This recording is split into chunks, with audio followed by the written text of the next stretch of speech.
자, 우리 요번 시간에는요, 저랑 같이 입지 공간 문서부터 들어가도록 하겠습니다.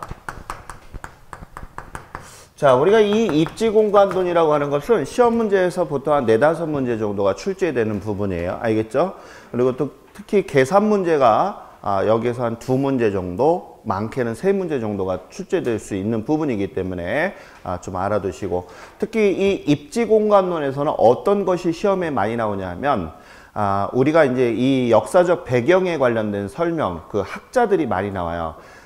우리가 18세기경하고 19세기경에 산업혁명이 일어나고 대량 생산으로 이렇게 들어가는 전 세계가, 그리고 우리나라에서도 이제 개혁이 막 일어나기 시작을 하죠.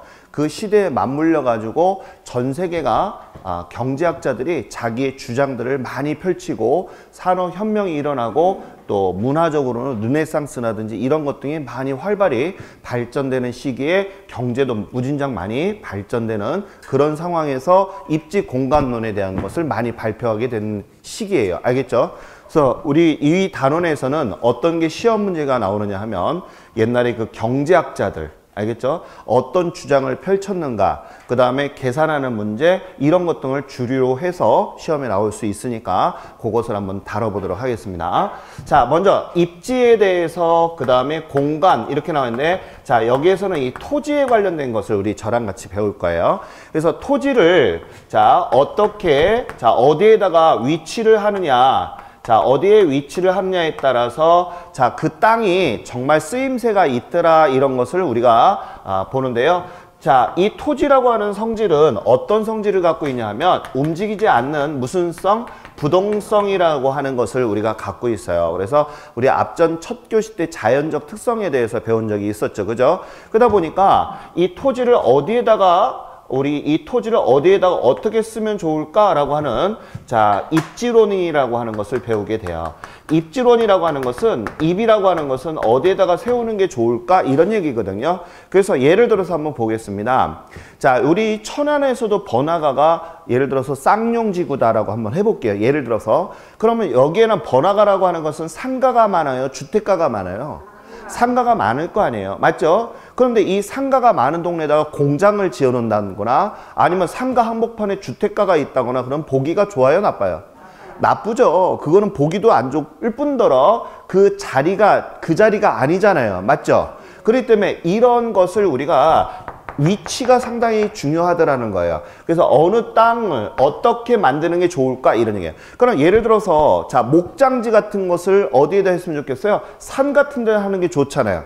근데 상가가 많은 데다 목장지를 할 수는 없는 거예요. 그래서 어디에 땅을 위치를 하느냐, 이것을 우리는 뭐라고 얘기한다? 입지론이라고 하는 거예요. 이해 갔어요? 그러면 목장 같은 경우는 산에다가 목장을 만드는 게 좋겠죠. 푸른 초원이 있고 막 이런 데다가 하는 게 좋잖아요. 근데 푸른 초원에다가 막 거기다 상가 건물 세우면 돼요? 안 돼요? 안 돼. 그래서 우리가 입지론이라고 하는 것을 세워놓고, 중요한 것은 거기다 목장을 만들었으면 목적이 뭐야? 젖소를 잘 키우는 게 목적이고, 땅을 어떻게 풀이 잘 자라게끔 하는 게 가장 중요한 목적 아니겠어요? 그래서 자, 세운 땅에다가, 목장을 세운 땅에다가 그 땅을 잘 써야 되겠죠. 그럼 우리가 첫날 배운 거, 자, 이거 뭐라 그랬죠? 최, 유효, 이용이라고 했던 거 기억나요? 자, 잘 써야 돼. 뭐를? 토지를. 알겠죠? 그것을 우리가 뭐라고 얘기하느냐면 바로 적지론이다라고 얘기하는 거예요. 그래서 우리가 입지론과 적지론에 대해서 우리가 경제학자들이 이때 당시에 어느 땅은, 이런 땅은 여기에는 과수원이 좋겠고 여기 땅에는 뭐가 좋겠고 라고 하는 위치를 설정하는 것을 무슨 론? 시작! 입지론. 알겠죠? 그럼 그 땅에 과수원지다라고 하게 되면 과수원지에는 뭐가 좋겠더라, 어떻게 이용하면 좋겠더라 라고 하는 얘기 있죠? 그것을 우리는 뭐라 한다? 시작! 적지론. 잘 써야 된다는, 시작! 최, 유효, 이용이라는 건 이제 우리가 알아야 돼요. 알겠죠? 오케이. 그렇게 해서 우리가 얘기했고, 우리가 이 토지라고 하는 것은 제일 중요한 게 뭐냐 하면 늘어나 안 늘어나? 안 늘어나. 그렇기 때문에 우리가 이 토지에 관련된 것을 잘 써야 되겠죠. 그래서 우리가 농지가, 인구가 늘어나면 농지를 뭘로 바꿔? 주택지로 바꾸거나 이런 거죠. 그래서 우리가 용도 변경이라고 하는 거 기억나세요? 오케이. 그래서 용도의 다양성 또는 용도 변경에 의해서 우리가 땅을 잘 써야 되겠다. 이런 것을 우리가 이제 앞으로 배우게 될 것입니다. 그러면 입지론이 무엇인지, 적지론이 무엇인지 이해 가셨어요? 오케이. 자, 그러게 되면 우리가 가장 중요한 거, 이 토지라고 하는 것은 용도별로 구분을 지는데요. 다시 토지를 뭘로 구분을 했다고요? 용도별로. 자, 토지를 용도별로 구분을 져요. 그래서 우리가 이 토지를 크게 세 가지로 구분을 짓는데요. 첫 번째가 주거지, 두 번째는 상업지, 그 다음에 세 번째는 자, 뭐였어요? 공업지. 이렇게 우리가 크게 세 가지로 구분을 집니다. 자, 그럼 다시 토지를 용도별로 자, 이렇게 세 가지를 지었다 그랬어요. 자, 시작. 주거지, 상업지, 공업지. 그러면 이 토지에 대해서 우리가 이렇게 구분을 해놨다면 과연 이 주거지는 어떤 것이 가장 중요한 요소를 가져야지만 주거지로서 가장 좋다라고 할 수 있을까? 이것을 보는 거예요. 그러면 하나 물어보겠습니다. 우리 선생님은 지금 살고 있는 집이 자, 어디가 좋아서 그쪽으로 가셨어요? 라고 물어볼 수 있죠. 그러면 뭐라고 한다? 교육 때문에 예, 이렇게 할 수 있고 또 우리 선생님은 직장 때문에 라고 할 수도 있고 맞아요? 또 우리 선생님은 공기가 좋아서 뭐 이런 얘기도 할 수 있고 각자 자기의 목적이 있단 말이에요. 맞죠 이거? 오케이. 그래서 그런 그 목적들을 다 취합해서 보니 주거지에서는 그 용도가 뭐냐 봤더니 살기 좋은 쾌적성과 다시 무슨 성? 쾌적성. 그 다음에 자 어떤 게 좋아? 도시 속에 있는 게 좋죠. 맞아요? 그러니까 뭐가 편리성이 좋더라 이런 얘기예요. 맞죠 이거? 그래서 주거지의 가장 중요한 것은 시작. 쾌적성하고 그렇지 이게 좋더라 이거예요. 제가 요즘에 자주 보는 프로가 나는 자연이다 이걸 보거든요. 그 자연인 같은 경우는 산골짜기에 들어가 있잖아. 뭐 퐁퐁 하나 떨어졌다 그러면 한참 몇 킬로를 내려와서 퐁퐁 사고 쌀 살 때도 마찬가지. 맞죠 이거? 그럼 편리성이나 쾌적성은 좋을지 몰라도 편리성이 좋지 않아요. 맞아요? 그 제가 같이 보면서 집사람한테 그래요. 자기가 저기 가고 싶지 그랬더니 혼자 가요 이런 얘기를 하고 예. 아무튼 자 그래서 우리가 쾌적성하고 편리성이 가장 중요한 주거지의 가장 중요한 요건이고 그럼 상업지는 장사가 잘 돼야 되는 거잖아요. 가장 중요한 것은 장사가 잘 된다는 얘기는 돈을 잘 벌어야 되는 거니까 바로 무슨 성을 따지더라? 수익성을 따지더라 이런 얘기예요.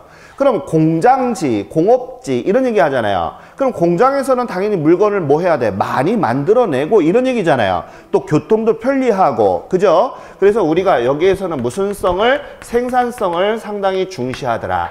그러면 이제 우리가 가장 중요한 것이 뭐가 있느냐? 토지에 대해서 주거지, 상업지, 공업지로 하는 데 있어서 시험에서는 자 주거지, 상업지, 공업지 중에서 어떤 게 시험 문제가 많이 나오는 게 우리가 가장 주요한 사항이잖아요. 맞아요? 안 맞아요? 맞죠? 그러면 우리 시험에서는 가장 많이 나오는 게 뭐냐? 바로 뭐예요? 주거지요. 주거지는 낼 게 하나밖에 없어. 그러니까 시험이 낼 게 없어. 자주 낼 수 없잖아. 그러면 제일 많은 내용을 갖고 있는 게 바로 상업지에 관련된 거예요.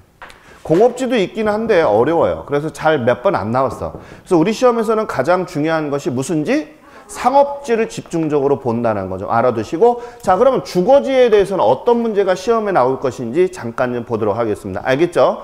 자 아까 제가 주거지에서는 쾌적성하고 편리성이라고 얘기를 했잖아요. 그래서 경제학자들이 이거에 대해서 무엇을 따져봤느냐 야 그러면 최적의 주거 입지는 어떤 것을 우리가 최적의 주거 입지라고 봐야 되니? 라고 연구를 하기 시작을 해요. 다시 최적의 뭐라고요? 주거 입지. 그래서 이때 당시에는 제가 늘 얘기하는 거지만 18세기, 19세기 경에는 자기의 주장을 뭘로? 그래프로 나타냈다라고 그랬죠. 근데 우리 선생님도 그래프가 머릿속에 들어가야 돼요. 다만 시험에서는 그래프를 줘? 안 줘? 안 줘. 그러니까 그래프가 들어가야 돼. 자 그러면 이 그래프는 프린트에 있어요. 알겠죠? 자 그러면 여기 잠깐만 볼게요. 자 이쪽을 우리가 이제 종축이다라고 해서 프라이스를 해서 이제 가격이다라고 얘기를 했었고요. 맞아요? 그 다음에 이쪽을 우리가 이제 횡축이다라고 그래서 양 이렇게 얘기를 했었죠. 그죠? 자, 그러면 이제 제가 여기에다가는 이렇게 한번 해볼게요. 가격 대신에 여기에 집세, 즉 임대료 이렇게 한번 설정을 한번 해볼게요. 임대료라는 얘기는 집세를 얘기하는 거예요. 알겠죠? 내가 집을 빌려 쓰고 사용료, 즉 사용료라고 해도 괜찮아요. 사용료, 집을 사용한 요금 이런 얘기예요. 자, 그러면 이쪽은 우리가 이제 예를 들어서 도심이라고 줘볼게요. 이 0에 대한 점을. 알겠죠? 그 다음에 이쪽을 우리는 외곽이라고 한번 설정을 한번 해보도록 하겠습니다. 그러니까 이쪽으로 가면 어디로 가는 거예요? 도심. 자, 이쪽으로 오면. 그럼 우리가 상식적으로 한번 접근해봐요. 도시 쪽이 집값이 비싸요? 아니면 외곽 쪽이 비싸요? 그렇죠. 이 정도는 우리가 알고 들어가는 거예요. 알겠죠? 자, 그래서 이 최적의 주거 입지를 찾기 위해서 경제학자들이 자기의 주장을 펼치게 됩니다. 어떻게? 이렇게. 자, 봐요. 도심에 가면 임대료가 비싸요? 싸요? 최고가 비싸죠. 그죠? 그럼 도시에 왜 갔을까? 직장이라든지 이런 게 전부 다 도심 쪽에 있으니까 그쪽에서 사는 거 아니겠어요? 맞죠? 그래서 자, 도심 쪽에 가게 되는데 이렇게 외곽 쪽으로 갈수록 주거 비용은 어떻게 돼요? 떨어지겠죠. 그죠? 자, 이쪽은 가격이라고 그랬으니까. 그래서 자, 제가 이렇게 파란색으로 그린 것을 우리가 주거비라고 한번 예를 들어 보겠습니다. 다시 무슨 비? 주거비. 자, 주거비에 관련된 곡선이다라고 얘기를 할게요. 알겠죠? 그러면 자, 우리가 이런 경우 있죠. 우리가 외곽에 있는 사람들은 직장을 가려면 도심 쪽으로 가야 되잖아. 맞아요? 그러면 도심 쪽에 있는 사람은 교통비가 어떻게 될까? 적게 들까? 많이 들까? 적게 들겠죠. 그래서 이것을 우리가 이제 교통비하고 비교를 한번 해보자. 이렇게 된 거예요. 그래서 이 노란색으로 그린 것을 우리는 무슨 비? 교통비 곡선이다라고 얘기를 한번 예를 들어 볼게요. 알겠죠? 자, 다시 한번. 자, 파란색은 무슨 비를 제가 그렸다? 주거비. 그 다음에 노란색은 무슨 비? 교통비. 이해가요? 그러면 이제 여기 잠깐 보니까 둘이 만나는 점이 있더라 이런 얘기죠 지금. 그러면 이 만나는 점을 우리는 뭐라고 얘기하느냐? 우리 앞전에 경제론에서도 배웠듯이 자, 이렇게 만나는 점을 우리는 균형점이다 라고 했던 거 기억나요? 그래서 우리가 이 점을 균형점이라 했고 이 가격을 우리는 무슨 가격이라 했다? 균형 가격이다라고 배웠을 거예요. 기억나죠? 그 다음에 이 양을 우리는 균형 양이다라고 배웠었잖아요. 근데 우리가 이 최적의 주거 입지에서는 균형 가격이다, 균형점이다 이렇게 표현을 안 하고 알겠죠? 뭐라고 했느냐? 이 균형점 자체를 뭐라고 본다? 최적의 주거 입지라고 보겠다는 뜻입니다. 다시 이 점을 여기에서 있는 이 공간, 이 점이 살기가 가장 좋은 곳이다 라고 보는 거예요. 이해 갔어요? 그럼 뭐하고 뭐가 딱 일치가 됐을 때 시작. 주거비와 교통비가 어떻게 일치가 되었을 때. 이해 갔어요? 그러면 자, 이제 우리 시험에 대한 거 제가 연습시켜 볼게요. 자, 이것을 우리가 균형점이라 하지 않고 뭐라 한다 시작. 최적의 주거 입지예요. 여기가 살기가 제일 좋은 곳이다 이런 얘기입니다. 그러면 여기 보겠습니다. 여기에서는 이 도심에서는 주거비가 비싸요? 교통비가 비싸요? 주거비가 더 비싸죠. 그래서 제가 부등호를 이쪽으로 했어요. 그럼 물어보겠습니다. 주거비가 비싸단 말이에요. 그러면 예를 들어서 내가 월급쟁이야. 근데 내가 소득이 생겼어. 월급을 타오게 되면 주거비로 다 나가는 거야. 그럼 내가 쓸 돈이 있을까 없을까? 없어. 그럼 내가 저축도 못하고 먹고 싶은 것도 못 먹잖아. 그러면 어떻게 해야 돼? 주거비를 좀 아끼려고 해야 되잖아. 그렇지 않겠어요? 그러면 주거비가 비싼 도심에서 계속 고집해서 살 수는 없는 거거든요. 그럼 어느 쪽으로 해야 되느냐 이런 얘기예요. 그러면 요 균형점으로 와야 되겠죠. 그래야지만 우리가 좀 아낄 수 있잖아요. 그러면 여기에서 시험에 이렇게 나와. 다음 주거비와 자 주거지 중에서 주거비와 교통비에 관련돼서 설명이다. 주거비가 크다면 알겠죠? 최적의 주거 입지를 갖기 위하여 도심 쪽으로 가야 된다? 외곽 쪽으로 가야 된다? 그렇지. 외곽 쪽으로 가야 된다. 즉 균형점으로 와야 되는 거 맞죠? 이런 게 오지선다행으로 오는 거예요. 다시 한번 주거비가 컸을 때는 도심으로 가야 돼? 외곽으로 가야 돼? 외곽으로 가서 뭐를 해야 된다고요? 최적의 주거 입지를 찾아야 한다? 이런 얘기예요. 그러면 주거비가 클 때는 균형점으로 와야 되는 거죠. 어느 쪽으로 와야 돼? 외곽. 맞아요? 그럼 반대로 자, 요번엔 누가 더 커? 교통비가 크죠? 그럼 교통비가 크면 도심 쪽으로 가야 돼? 외곽 쪽으로 가야 돼? 도심 쪽으로 가야 되겠죠? 어디로 와야 돼? 균형점. 이해 갔어요? 이런 게 시험에 나오는 거야. 어려운 거 아니죠? 다시 한번. 자, 최적의 주거 입지다, 여기가. 그래서 주거비가 컸을 때는 어느 쪽으로 와야 되고 외곽으로 와서 최적의 주거 입지를 맞춰야 되고. 알겠죠? 그 다음에 교통비가 가장 크다면 어느 쪽으로 와야 된다? 그렇지. 균형점으로 와야 되니까 도심 쪽으로 와야 된다. 이게 시험 문제예요. 그러면 이거 하나밖에 낼 게 없으니까 주거지는 시험에 잘 나와 안 나와? 잘 안 나오는 거야. 똑같은 거 낼 수가 없잖아. 그러면 이제 무슨 지? 상업지에서 시험에 문제가 낼 게 많으니까 상업지에서 나온다는 거야. 이해가요 이거? 그래도 이런 내용들을 짬뽕해서 시험을 내기 때문에 꼭 알아야 됩니다. 자, 다시 최적의 주거 입지는 주거비와 교통비가 만나는 무슨 점? 균형점. 이것을 뭐라 얘기한다? 시작. 최적의 주거 입지다라고 하는 거예요. 그래서 우리가 현대에서도 이런 논리를 가지고서 집을 구하잖아요. 맞죠? 그래서 이런 내용들을 우리가 알아두셨으면 좋겠어요. 어려운 거 아니죠? 자, 다시 연습. 자, 주거비가 크다면 어디로 가야 되고? 시작. 외곽 쪽으로 가야 되고. 맞아요? 교통비가 크다면 어느 쪽으로 들어가야 된다? 도심 쪽으로 가서 무엇을 찾아야 된다? 시작. 최적의 주거 입지를 찾아야 된다는 거 어려운 거 아니에요? 맞아요? 이렇게 그래프로 자기의 주장을 펼치면서 그래, 네 말이 맞다라고 인정을 하게 된 것입니다. 자, 그러면 이제 상업지로 들어갈게요. 자, 이제 이거 줘도 되겠죠? 그래프 무슨 뜻인지 알았죠? 자, 이제 상업지 들어가요. 자, 우리가 이 상업지에 대해서 가장 우리가 이제 우리 학과 중에서 경영학과가 있잖아요. 경영학과도 이제 세 분류 많이 분류를 해요. 그 중에 이제 유통학과라고 하는 데가 있어요. 유통학과에서 가장 대표적인 사람으로 꼽는 사람이 크리스탈러라고 하는 사람이에요. 얘가 상권에 대한 연구를 했어요.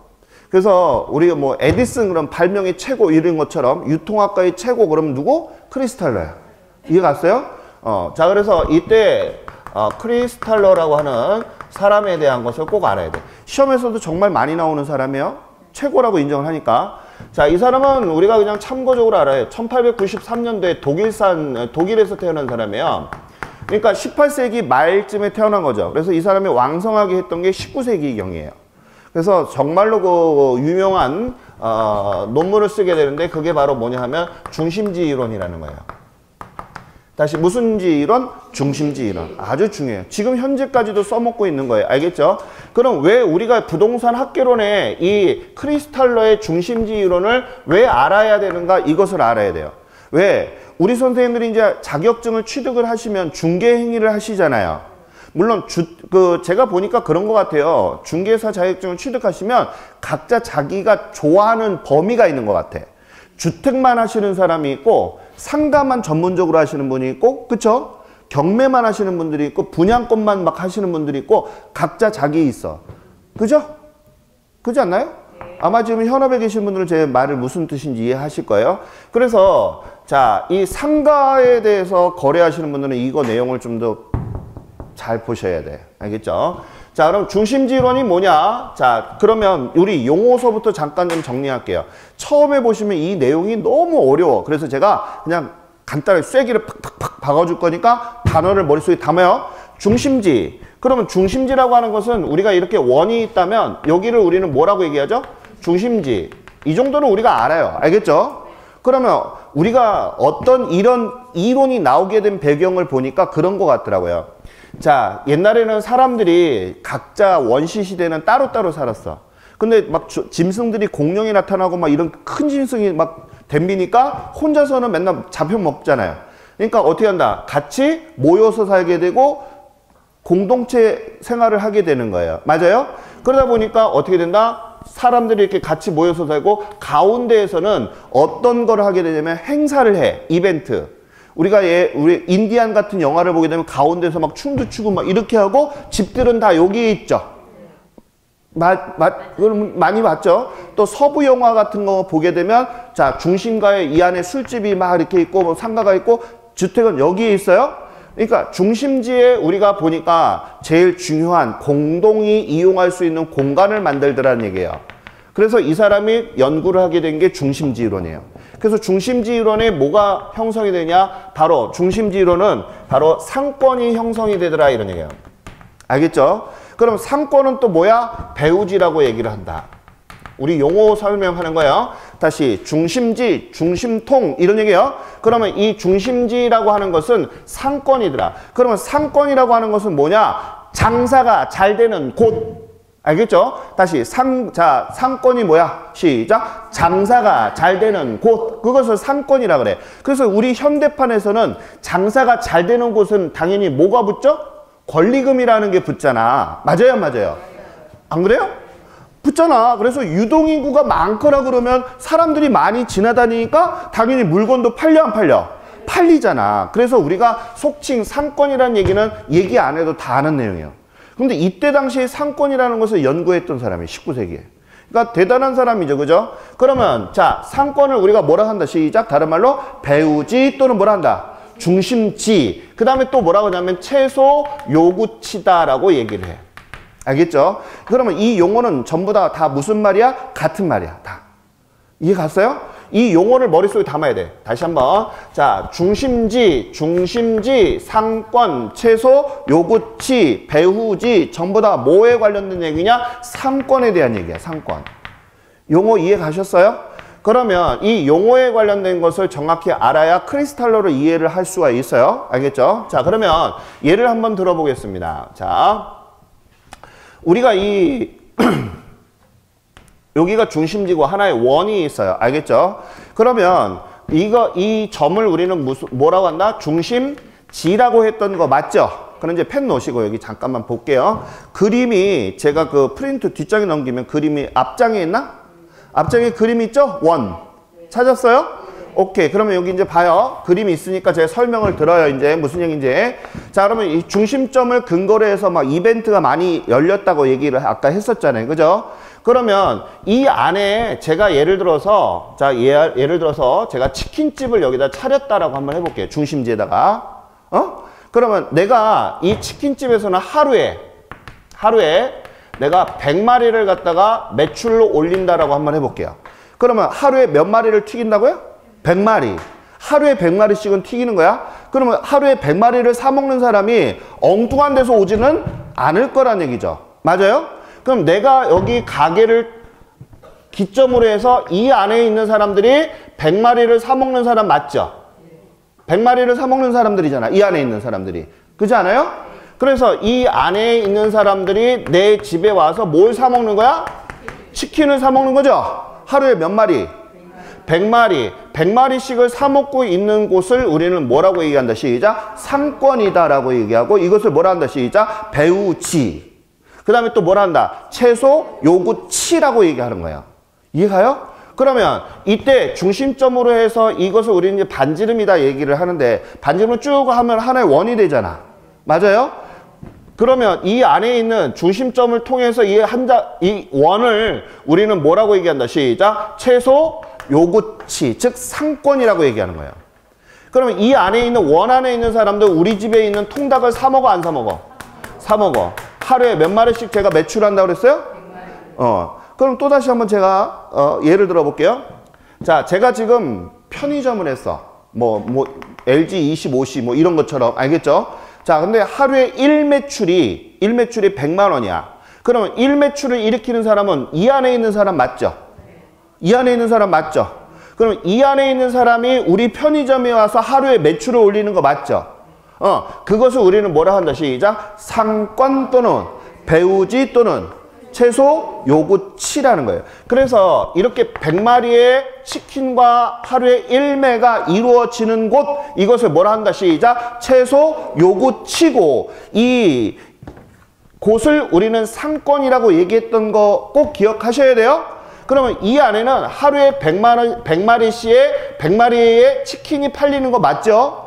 그러면 항상 정상 이윤이 존재하는 곳이에요. 다시 무슨 이윤이 존재하는 곳? 정상 이윤. 내가 누릴 수 있는 거야 지금 계속. 알겠죠? 그래서 우리가 어떤 사업을 우리 현대에서도 내가 가게를 차릴 때 생판 모르는 저 외딴 데다가 가게를 차리면 장사가 돼? 안 돼? 안 돼. 안 되잖아. 그래서 우리가 자 이왕이면 목 좋은 곳에 하려면 이미 다 사람들이 들어가 있기 때문에 그 가게를 살려면 내가 뭘 지불해야 돼? 권리금이라는 걸 줘야 되잖아. 그 권리금을 왜 주는데? 그만큼 장사가 된다는 걸 인정하는 거죠. 맞아요? 오케이. 그게 바로 상권이다. 그러면 여기서 우리가 머릿속에 담을 것은 최소 요구치가 뭐야? 그러면 시작. 상권이고 배우지고 알겠죠? 중심지다. 이런 것을 알아두셔야 돼요. 그러면 여기 볼게요. 제가 지금 치킨점을 차려서 하루에 100마리씩 팔았다고 그랬죠. 그럼 100마리만큼이 매번 하면 무슨 이윤이 발생한다고요? 정상이윤. 그러면 이 동네에 있는 사람들은 내가 치킨이 맛있다는 걸 알아. 그래서 이 동네 사람은 자주 사 먹어. 그래서 내가 하루에 평균적으로 100마리씩 판다고 그랬어요. 그런데 자, 이 동네 말고 여기 살고 있는 A라는 사람이 있어. 자, 무심결에 이 동네 놀러 왔다가 알겠죠? 놀러 왔다가 치킨을 먹으니까 너무 맛있거든. 알겠죠? 그럼 우리 왜 그런 경우 있어요? 맛있으면 이왕이면 다홍치마라고 치킨 사 먹으러 가, 안 가? 가죠? 가죠? 이렇게. 그죠? 그런 치킨들 많잖아요. 그죠? 우리 동네도 뭐 보니까 뭐 8,900원, 뭐 7,000원, 뭐 이렇게 뭐 그런 거 있잖아요. 그거는 기름이 너무 안 좋아. 시꺼먼 거 있잖아요. 그럼 몸에 안 좋거든요. 이왕이면 좋은 거 먹는 게 낫죠. 몇천 원. 그죠? 그래서 자, 여기까지 온단 말이에요. 알겠죠? 그러면 이 사람은 자주 와? 아니면 한 번 와? 가끔 와? 가끔 오는 사람이야. 맞아요? 그러면 여기 있는 사람들은 가끔 오는 사람들이란 말이에요. 자주 사 먹는 게 아니라. 맞아요? 그러면 이 구간에 있는 사람들을 우리는 뭐라고 한다? 초과 이윤이다라고 얘기를 하는 거예요. 다시 무슨 이윤? 초과 이윤. 보너스 같은 사람들이라는 얘기예요. 쉽게. 그래서 이것을 크리스탈러가 쭉 연결을 해서 딱 봤는데 자, 여기 중심점서부터 초과 이윤이 발생하는 곳까지 알겠죠? 이것을 뭐라고 불렀느냐 하면 재화의 도달거리다라고 이름을 붙인 거예요.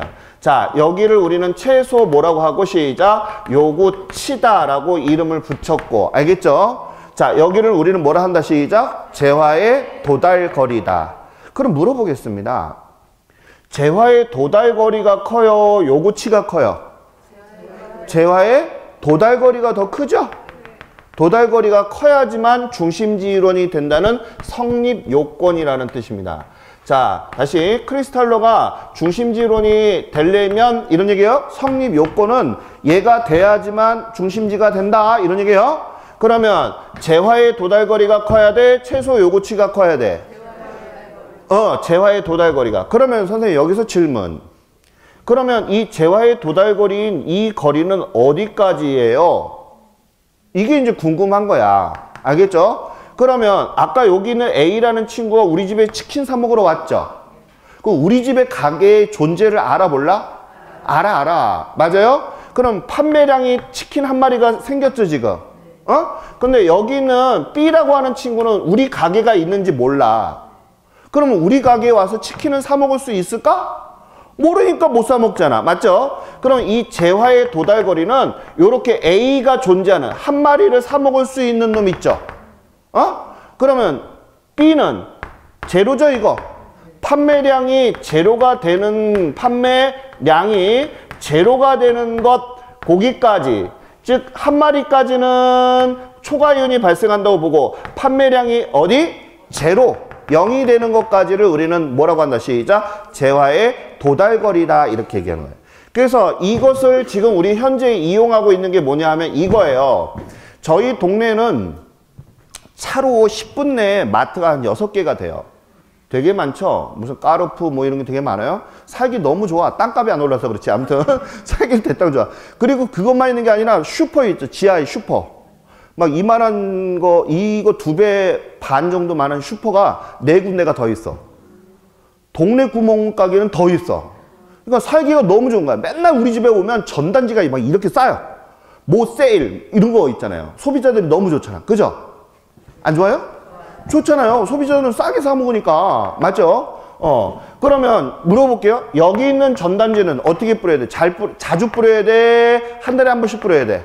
자주 뿌려야 돼. 맞아요? 그러면 자 우리가 전단지를 그러면 천안 시내를 다 뿌릴 수는 없어. 맞아요? 그럼 우리 동네에서 자 우리 가게까지 올 수 있는 범위에 있는 사람들만 뿌리는 거지 천안 전체를 뿌리지는 않을 거라고요. 맞아요?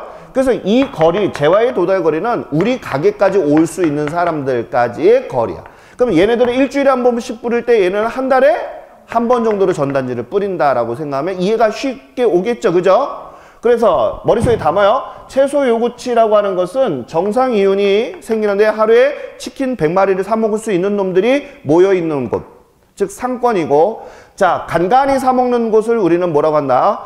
재화의 도달거리다. 알겠죠? 중심쯤서부터. 그래서 우리가 얘네들을 우리가 보너스 같은 거죠 지금. 여기에서는 하루에 100만 원씩 파는데 얘가 오게 되면 101마리가 되잖아. 이런 보너스 같은 지역. 자 이것을 우리는 재화의 뭐라 한다? 시작. 도달거리다. 이해 갔나요 이거? 자 이렇게 해서 중심점을 근거로 해서 자기 이론을 펼쳤던 사람이 바로 크리스탈러인데 얘가 무엇을 자기 주장을 했다? 상권이라는 걸 처음으로 얘기를 한 거예요. 대단한 거죠, 그죠? 자, 그럼 거기 잠깐 한번 보겠습니다. 자, 크리스탈러의 중심지 이론에서 그다음 한번 볼게요. 상권의 계층 구조를 다룬 이론에서 그다음 밑줄 재화의 도달거리와 최소 요구치에다 밑줄. 그럼 이제 최소 요구치가 무엇인지 도달거리가 무엇인지 알아야 됩니다. 알겠죠? 자, 그래서 거기다가 밑줄 중심지가 형성이 되고 유지까지 밑줄.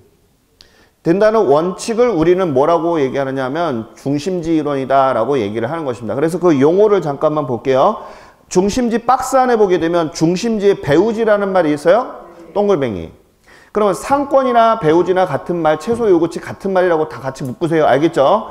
그래서 거기 보게 되면 중심지역 이런 얘기예요. 중심지를 중심지라 하고 최소 요구치는 어떻게 돼? 중심지가 잘 돌아가게끔 필요한 최소한의 인구수라고 그랬죠?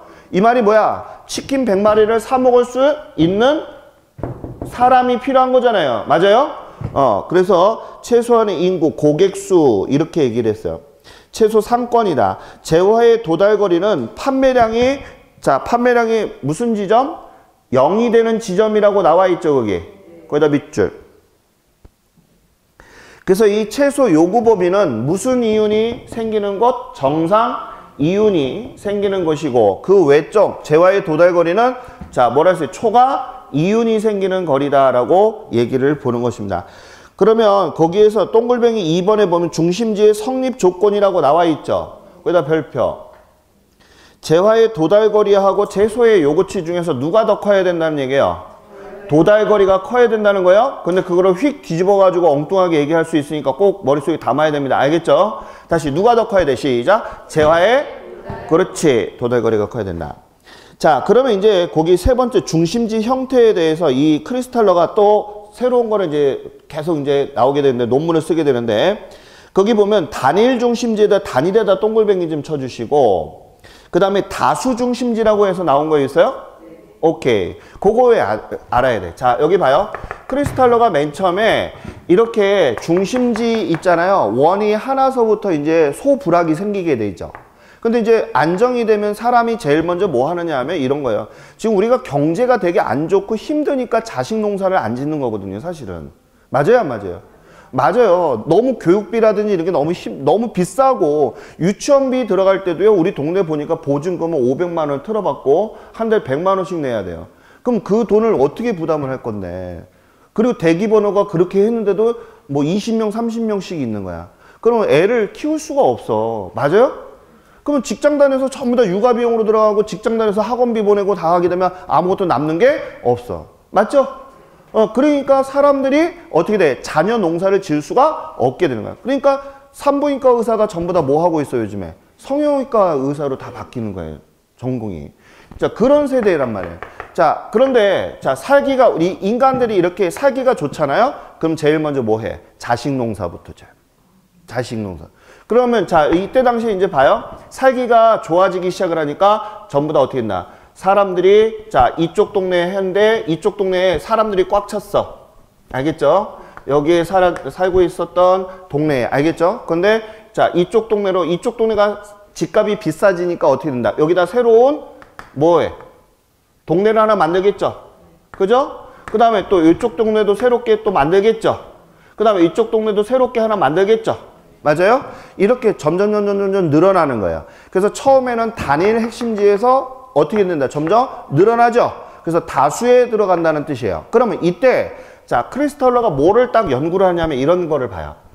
자, 처음에 하나의 단일 쪽에는 아주 편안하게 잘 살았는데 하나의 경쟁 도시가 생겼어요. 그래서 여기 보니까 이렇게 겹치는 부분이 있어요, 없어요? 여기 겹치는 부분 있죠? 이걸 우리가 이제 수학적 기호에서는 교집합이다 이런 얘기를 많이 하잖아요? 맞아요? 그러면 예를 들어서 얘도 그것을 봤던 거야. 처음에 여기에 있을 때 세탁점이 하나가 한번 세탁소가 있었다라고 한번 해볼게요.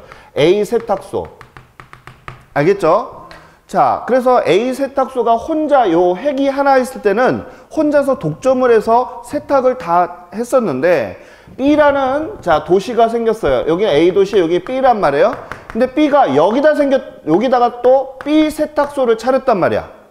그러면 자 똑같은 집이 어떻게 될까? 경쟁이 붙겠죠. 그잖아. 그러니까 서로 피 튀기는 거야. 뭐 와이셔츠 한 벌에 900원인데 700원 이렇게 해서 서로 간에 제살 까먹기 하죠. 그렇지 않아요? 그럼 소비자는 좋을지 몰라도 둘 중에 하나는 떨어져 나갈 거란 말이에요.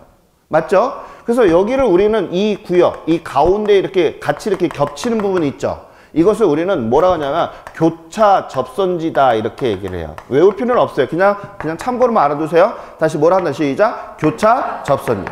그러면 이 교차 접선지에서 어떤 형태가 일어나냐면 전투가 일어나. 상점 간에. 그래서 내가 윈, 네가 윈 하면서 두 개 세탁점이 몇 개로? 하나로 정리가 되는 형태가 돼버려요. 알겠죠? 그러면서 이 겹치는 부분이 어떻게 된다? 쫙 정리가 되면서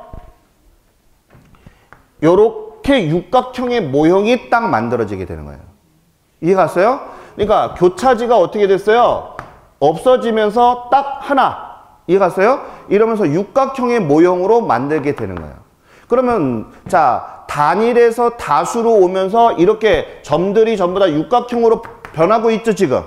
그러면 이런 핵심이 다 모여서 나중에는 큰 하나의 도시화가 돼버린다는 논리예요. 이것을 크리스탈러가 만든 거예요. 현재 우리 마찬가지죠. 자, 그러면 이때 우리가 알아야 될 것이 뭐가 있느냐 이런 얘기예요. 거기 보시게 되면 그림을 보게 되면 저차 중심지에서 뭘로 바뀌었다? 고차 중심지로 바뀌었다는 것을 먼저 알아야 돼요. 알겠죠? 다시 저차에서 뭘로 바뀌었다? 고차로 바뀌었다. 이해 갔어요? 그러면 고차 자, 그럼 이제 우리가 알아야 돼. 저차가 커요? 고차가 커요?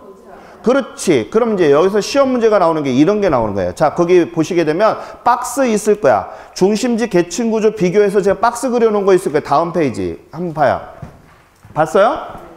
거기 별표 2개 좀 쳐요. 요런 게 시험 문제로 나와요. 근데 다 틀리고 나와. 왜?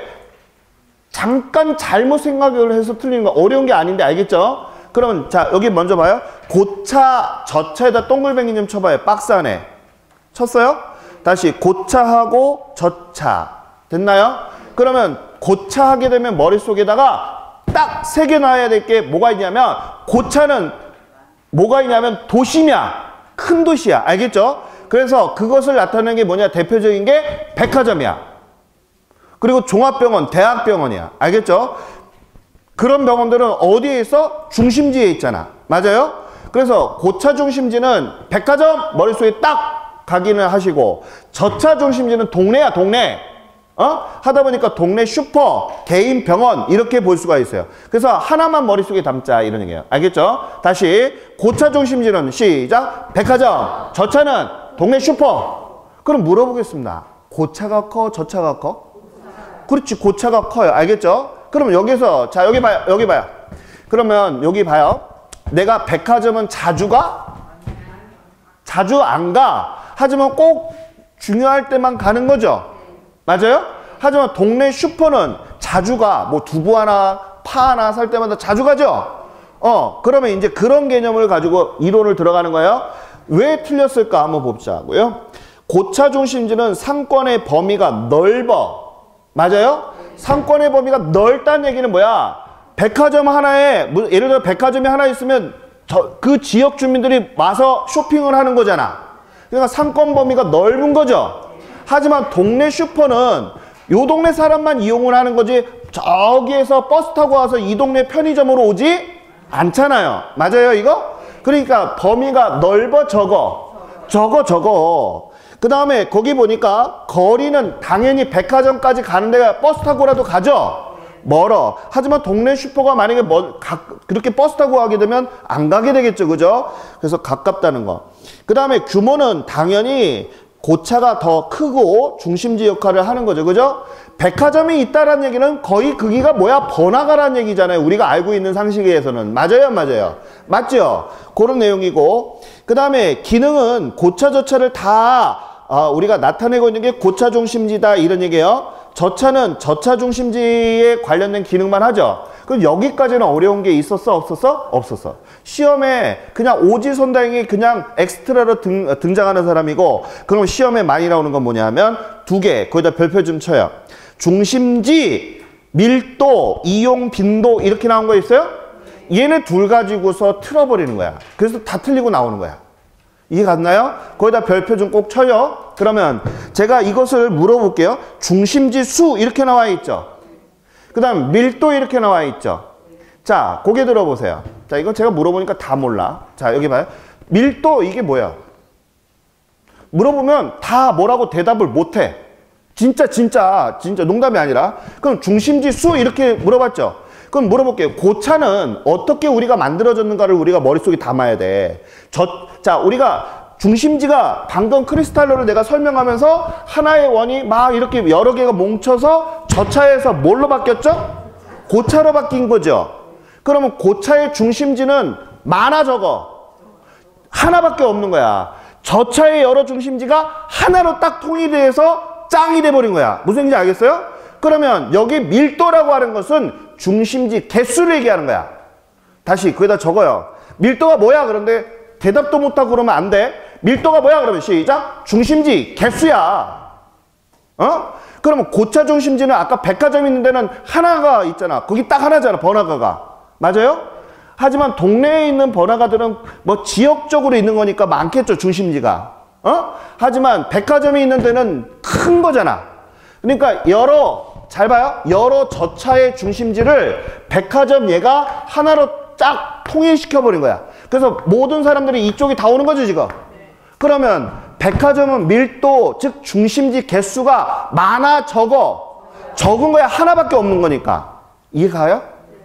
그런데 이것을 오히려 헷갈려 하는 거야. 많다라고 착각을 하니까 틀리고 나오는 거야. 왜? 암기를 하니까 그런 패단이 생기는 거야. 이해를 해야 되는데.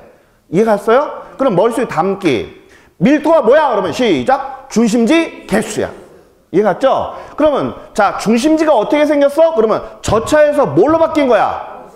그치? 그러면 저차의 중심지를 내가 하나로 다 통일시킨 짱이잖아. 그러니까 고차의 중심지는 하나야. 알겠죠? 저차의 중심지는 각자 있는 거죠? 그럼 저차의 중심지는 다수고 고차의 중심지는 하나야. 이해 갔죠, 이거? 틀리면 안 돼요, 이거? 의외로 많이 틀려. 그 다음에 이용 빈도. 잘 봐요. 아까 내가 백화점은 자주 가? 안 가. 가끔 가다 우리 필요할 때나 가잖아요. 그러니까 이용 빈도가 낮아, 높아? 낮은 거야. 하지만 동네 슈퍼는 내가 파 사러 가거나 두부 사러 갈 때 자주 가잖아. 구멍가게는. 그러니까 높은 거지. 이해 갔죠? 근데 이거를 착각을 해가지고 뒤집어서 착각을 한단 말이야. 그래서 틀리는 거야. 그래서 시험에 나온다면 요 두 가지 가장 중요하니까 꼭 담으셔야 돼요. 그 다음 백화점은 당연히 말하나 마나 교통이 발달돼 있어. 맞죠? 이 백화점 들어오는 버스 다 있잖아, 동네마다. 그죠? 그래서 그 다음에 저차 중심지는 교통이 쇠퇴하겠죠. 자, 이런 것을 우리가 크리스탈러가 중심지 이론을 했어요. 자, 그 다음에 이제 여기 봐요. 이 크리스탈러에 관련된 것은 무슨 내용인지 알겠어요?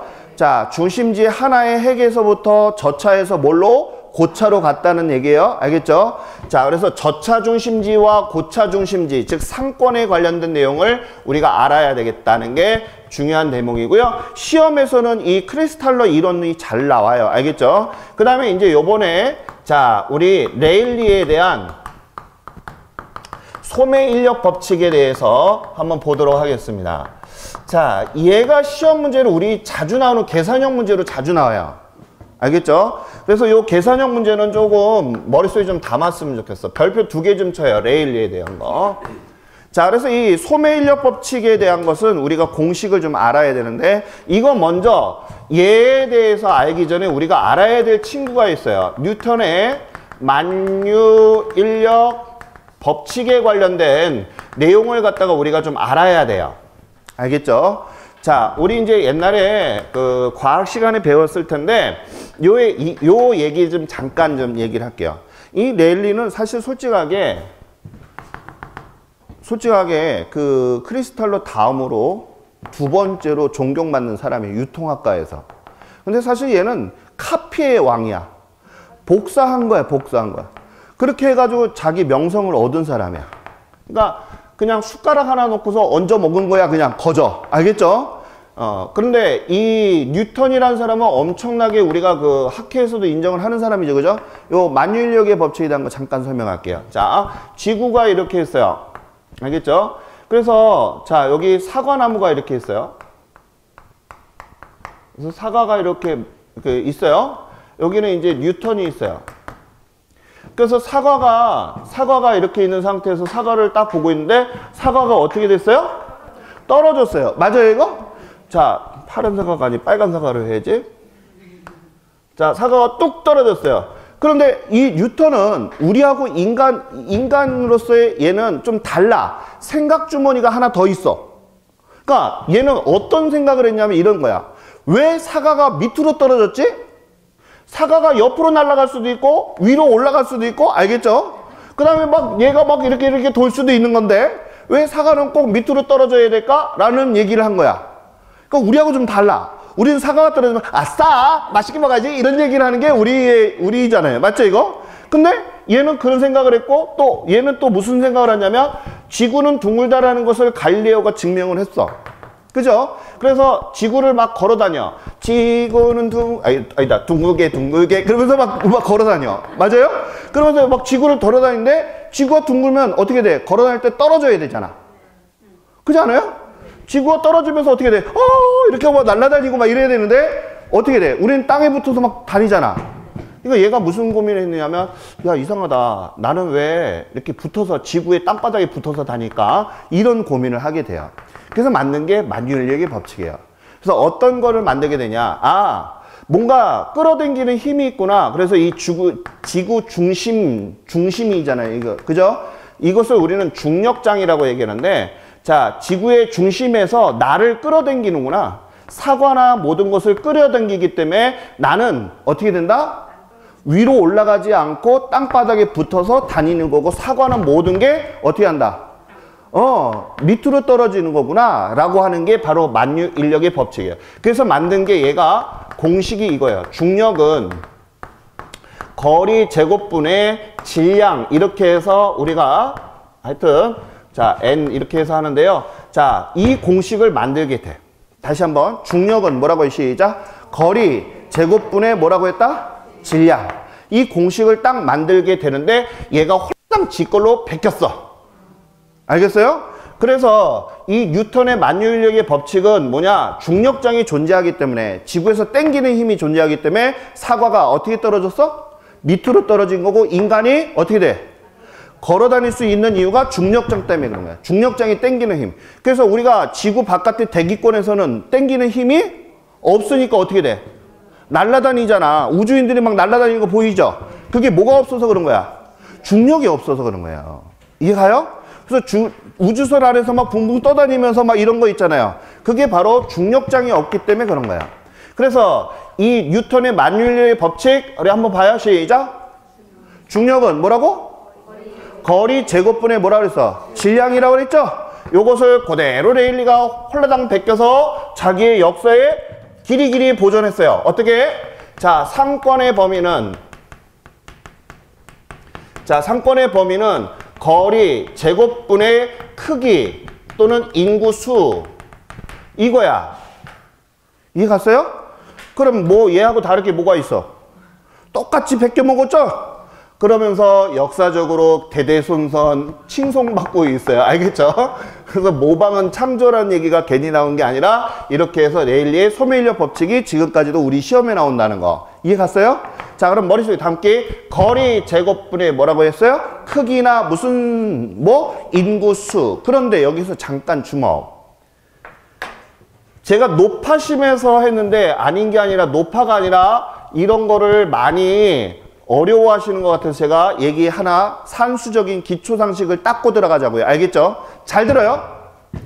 자, 여기는 우리가 거리 제곱을 우리는 뭐라 한다? 분모. 얘는 분자. 맞아요? 얘는 우리가 구하고자 하는 값인 거 맞죠? 그러면 여기 잘 봐요. 앞으로 분자가 증가하잖아요? 그러면 얘도 뭐 한다? 증가해. 이해가요? 자, 그러면 화살표가 어때? 같아요? 달라요? 같아요. 그럴 때 우리는 비례한다라고 얘기를 해요. 다시 뭐 한다? 시작. 비례한다. 이해가요? 다시 상권의 범위와 크기, 인구수는 같은 방향으로 흘러요. 그래서 뭐 한다? 우리는 비례한다. 이해가죠? 한데 이때에 분모, 즉 거리, 분모 있죠? 분모가 커지면 커질수록 상권의 범위는 떨어져.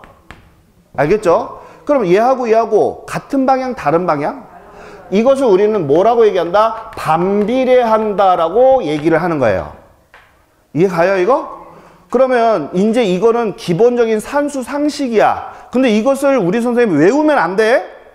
왜 그러냐? 이것을 외우게 되면 나중에 크게 다쳐. 시험을 틀리게 하는 오류를 범한단 말이야. 이건 기본적인 거야. 어느 공식이든 간에. 알겠죠? 자, 물어봐야지. 자, 이렇게 됐어요. 자, A하고 C는 어떤 관계야? 비례 관계야. 맞아요? 얘가 증가되면 A도 증가돼요. 알겠죠? 그러면 B하고 A의 관계는 어떤 관계냐? 얘가 증가되면 얘는 뭐 한다고? 떨어지는 거예요. 그럼 무슨 관계? 반비례 관계. 알겠죠? 이게 산수의 기초야. 그러면 여기에서 잠깐 봐요. 자, 시험에 이렇게 나왔어. 상권의 범위는 크기, 인구수에 비례하고. 맞아요? 그 다음에 거리 제곱에 반비례한다. OX. O 이렇게 하고서 자연스럽게 들어가야 돼. 공식을 제가 다른 건 몰라도 이 공식은 외워야 돼. 자주 나오는 거니까. 제가 늘 수업 시간에 얘기하죠. 외우지 말고 이해하세요. 이런 얘기 하잖아요. 근데 이 공식은 외워야 돼. 외우라고 얘기할게요. 공식 외워야 돼. 이 우리 총 계산 문제 8문제 중에서 알겠죠? 5문제는 맞춰야 된다고 그랬죠? 5문제 맞춰야 될 공식이 이거야. 그러니까 이거는 공식 외워야 돼. 제가 웬만하면 외우라는 얘기 안 하는데 이 공식은 외워야 돼. 자주 나오거든. 알겠죠? 그래서 꼭 외워야 돼요. 다시 상권의 범위는 시작. 거리, 제곱분의 뭐라 했다 시작. 크기나 인구수야. 알겠죠? 다시 크기나 무슨 수? 인구수. 이해 갔어요? 오케이. 자, 그러면 다시 한번 저랑 설명해요. 분자가 커지면 얘도 뭐하고? 커지고. 이거를 뭐란다? 비례. 맞아요? 그 다음에 거리, 즉 분모가 커지면 얘는 뭐한다? 작아져요. 알겠죠? 오케이. 그러면 레일리 소매인력 법칙에 대한 설명을 했고요. 하나만 더 공식 하나만 적어주세요. 알겠죠? 우리가 나누는 공식이에요. 배부의 곱하기 총분의 자기 거. 우리가 보통 많이 쓰는 공식이 이거거든요. 요거 하나만 머릿속에 담을게요. 다시 배부의 곱하기 총분의 누구 거 자기 거 이런 얘기예요. 총이라고 하는 것은 무슨 얘기냐면 A하고 B가 있으면 A, B를 더한 거 이런 얘기예요. 자, 이 두 가지만 있으면 우리가 쉽게 문제를 접할 수가 있어요. 상권의 범위, 배부의 요거는 공식이 프린트에 있는데요. 자, 일단은 적어 놓으시고 들어갔으면 좋겠어요. 알겠죠? 자, 그러면 여기에 이제 우리가 레일리의 소매인력 법칙에 들어가기 전에 기본적으로 제가 머릿속에 또 하나 심어줄 게 하나 있어요. 그게 뭔가 잘 봐요.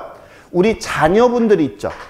자녀 중에서 어떤 놈이 키가 큰 놈이 있고 어떤 놈 작은 놈이 있잖아. 그럼 큰 놈이 많이 먹을까? 작은 놈이 많이 먹을까? 큰 놈이 많이 먹어. 속으로 이상하면 안 돼. 우리는 작은 놈이 많이 처먹는데 이렇게 하면 안 돼. 알겠죠? 자, 그러면 안 되고. 자, 큰 놈이 뭐해? 많이 먹어. 알겠죠? 그러면 예를 들어서 한번 볼게요. 자, A하고 B가 있어. 알겠죠? 그때 자, C라고 하는 먹이가 있다라고 한번 해볼게요. 얘 A하고 B가 힘이 똑같아. 알겠죠? 그럼 나눠 먹는 것도 어떻게 될까? 똑같이 나눠 먹겠죠. 얘 50% 나눠 먹으면 얘도 얼마? 50% 나눠 먹는 거예요. 알겠죠? 오케이. 자, 그런데 얘가 있잖아. 힘이 울트라 짱이야. 얘는 얘의 2배야. 알겠죠, 이거? 그러면 누가 더 커? A가 더 커. 그러면 이때 자, 여기가 중심점이라고 했을 때 알겠죠? 자, 여기까지는 얘가 A가 먹는 거 맞죠? 근데 얘가 2가 되는 순간 어디 얼마큼 더 먹을까? B의 거를 뺏어 먹어, 안 뺏어 먹어? 뺏어 먹죠? 그럼 중심지는 자, 중심지는 여기가 갑이라고 그러고 여기는 을이라고 한번 해볼게요. 자, A는 어디까지 먹으려고 할까? 여기까지 먹으려고 하는 거 맞아요? 우리 역사에도 많이 배웠잖아. 힘이 커지면 다른 나라를 침범해서 자, 국가를 침범하잖아. 자, 여기가 원래는 중심지였는데 어디까지? 을에 있는 지역, 여기 을 지역까지도 먹게 된다는 거예요. 이해하세요, 이거? 그래서 분자가 크기의 인구가 커지게 되면 상권의 범위도 뭐 한다? 늘어난다는 원리가 바로 레일리의 뭐라고 한다? 소매 인력 법칙이야. 이해 가요, 이거? 제가 왜 이런 설명하냐면 공식을 무작위로 외우면 안 돼. 이해를 해야 된단 말이에요. 그래서 안 까먹어요. 자, 그러면 이제 논리적인 거 잠깐 봐요. 이론.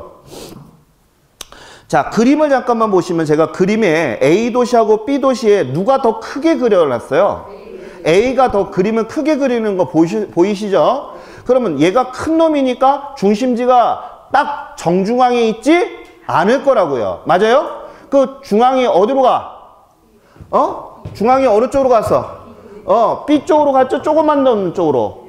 왜 그런 거야? 더 많이 야금야금 더 먹는 거죠? 지금 B에 있는 것까지 뺏어 먹기 때문에 그쪽으로 간 거야, 중심리가. 알겠죠? 아하. 그 논리를 레일리가 밝혀냈어요. 자, 먼저 우리 용어 좀 봐요. 유인력, 구매, 지향 비율은 같은 말이야. 땡기는 힘을 얘기하는 거야.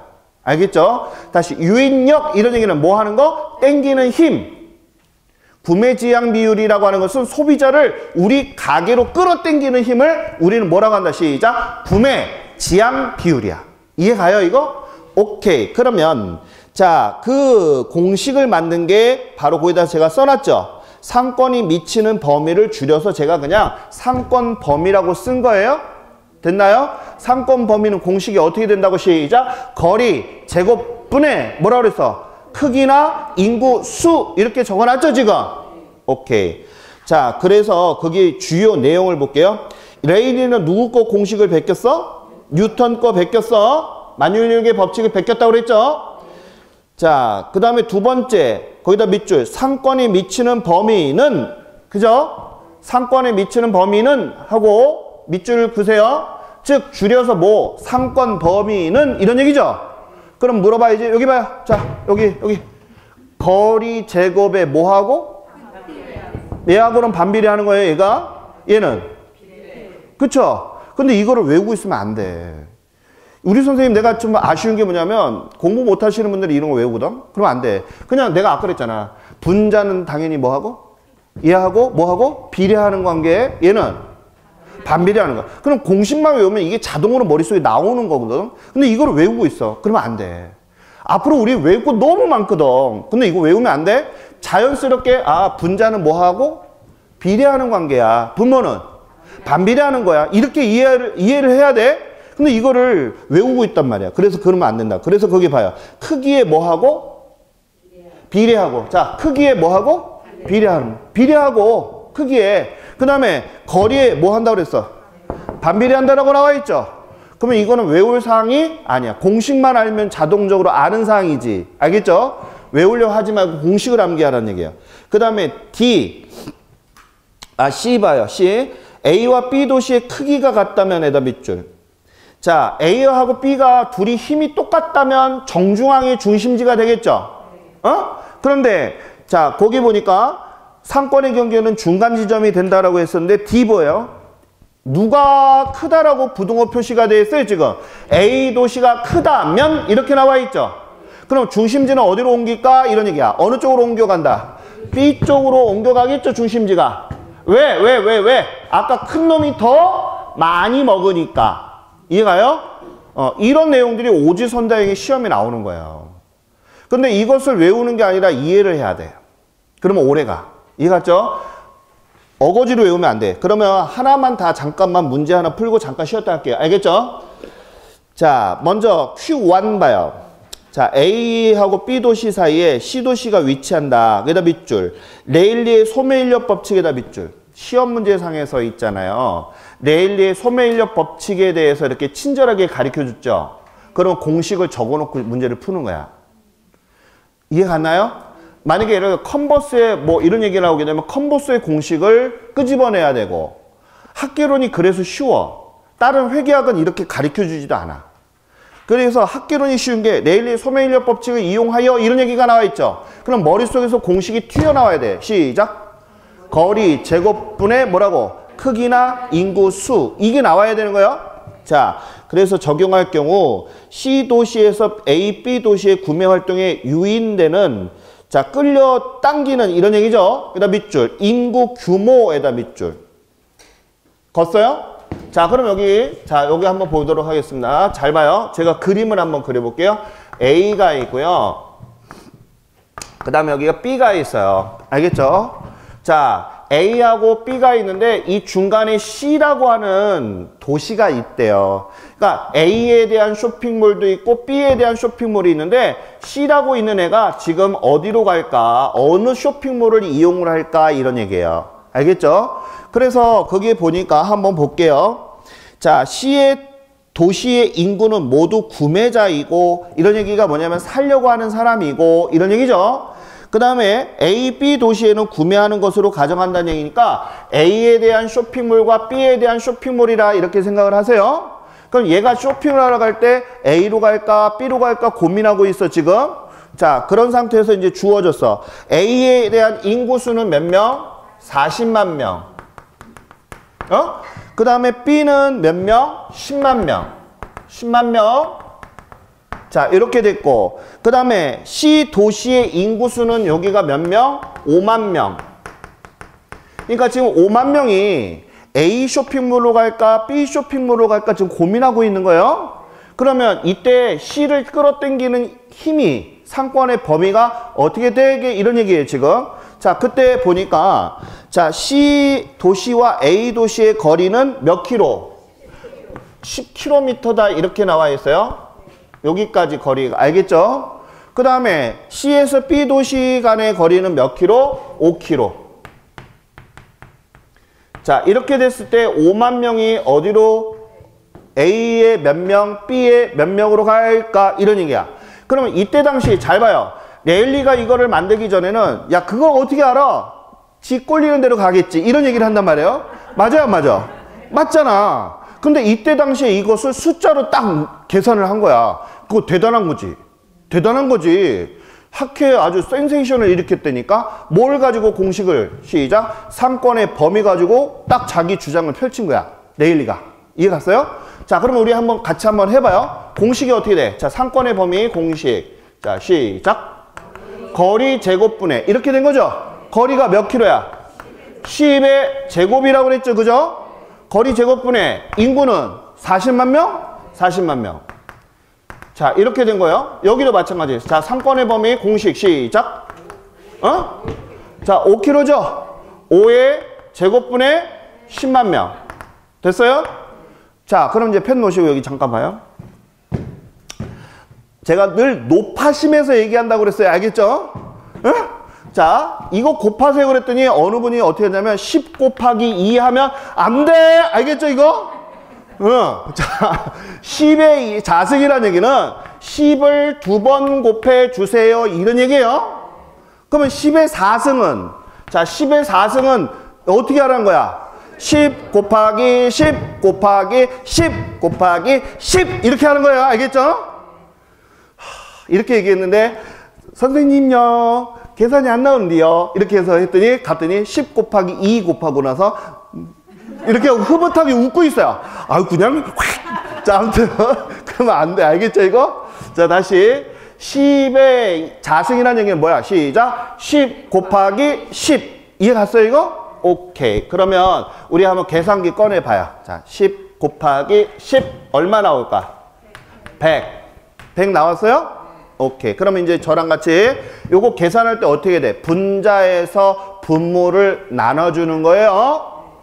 그래야지만 얘를 구할 수 있는 겁니다. 그럼 계산기 잡고 40만 나누기 100 얼마 나올까? 숫자 못 읽으면 개망신이야. 다시 얼마? 4천이야 4만이야? 4천이야. 틀리게 되면 앞에 있는 사람 머리 한 주먹씩 뽑기. 알겠죠? 4천. 알겠죠? 자, 우리 선생님 안 뽑히려고 모자 쓰고 왔지? 자, 다시 여기 봐요. 그러면 이것도 한번 해봐요. 이것도. 자, 5의 자승이라는 얘기는 이거 어떻게 하라는 얘기야? 시작. 5 곱하기 5 이런 얘기죠? 그럼 얼마야? 25. 그럼 이거 계산 어떻게 해야 돼? 시작. 10만 나누기 25 맞아요? 얼마 나왔어? 4천. 됐어요 이제? 그럼 여기 봐요. 자, 얘도 3권의 범위 땡기는 힘이 4천이야. 얘도 땡기는 힘이 얼마야? 4천이야. 이에 장풍을 하는 게 4천이야. 얘도 이에 하는 장풍이 얼마야? 4천. 똑같죠? 그러면 우리가 상식적으로 봤을 때는 야, 힘이 똑같으니까 25,000명, 25,000명 나눠갔겠네. 이게 정답이야. 근데 우리는 거기까지 능력이 안 돼. 지적 능력이 떨어져. 그러니까 이것을 여기다 대입을 해야 돼. 알겠죠? 이해가요? 오케이. 자, 그럼 여기 배부액이라는 얘기는 무슨 뜻이냐면 나눠갖는 금액을 얘기하는 거야. 다시 뭐 하는 거? 나눠가는 거. 지금 몇 명을 나눠주는 거예요, 지금? C에 있는 5만 명이 A 쇼핑몰, B 쇼핑몰에 나눠주는 거죠? 그럼 여기다 계산해 볼게요. 5만 명. 왜 5만 명이 나오는지 알겠어요? 곱하기. 이 총이라고 하는 것은 A하고 B를 더하는 것을 얘기하는 거예요. 그럼 여기에서 지금 방금 A에서 구한 상권은 얼마? 4천. B도. 그래서 A하고 B를 더한 거예요. 알겠죠?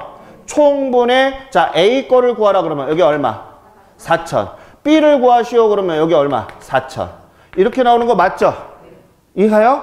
그러면 이거 계산기 잡고 한번 해봐요. 자, 8천분의 4천이니까 공세기 지우면 되겠네. 8분의 4 이렇게 하면 되겠죠? 그럼 반이네? 그러니까 여기 몇 명? A에 가는 쇼핑몰 인구수는 몇 명? 25,000명. 여기는 얼마? 25,000명. 맞아요? 이게 시험 문제야. 근데 더 중요한 것은 뭐냐? 이 숫자만 바꾸지 패턴은 똑같다는 거야. 그럼 공식만 외우면 쉽게 건져 먹을 수 있다 없다? 있다는 거야. 다른 회계학 시험 같은 경우는요. 응용해서 나와. 근데 우리 중개사 시험은 어떻게 되냐 하면 그냥 숫자만 바꿔서 나오기 때문에 공식만 하면 그냥 먹을 수 있어요. 이해 갔나요? 여기 하나 더 최근에 난이도라고 해서 어렵게 나온 게 뭐가 있었냐면 이거야. 5만 명 중에서 쇼핑몰을 이용하는 사람은 80%다. 이렇게 나온 게 최고로 어려운 거야. 그럼 5만 명이 쇼핑몰을 다 이용하지 않는다는 얘기네. 그럼 5만 명 중에서 몇 명만 이용한다는 거야? 5, 8? 그럼 4만 명이 이용한다는 얘기죠? 그러면 4만 명 중에서 25%, 자, 50%니까 여기 몇 명? 2만 명, 2만 명. 이게 최고로 어려웠던 시험이에요. 그러니까 틀리지 말아야지. 그죠? 이런 문제는. 이해 갔어요? 잠깐만 쉬었다 할게요.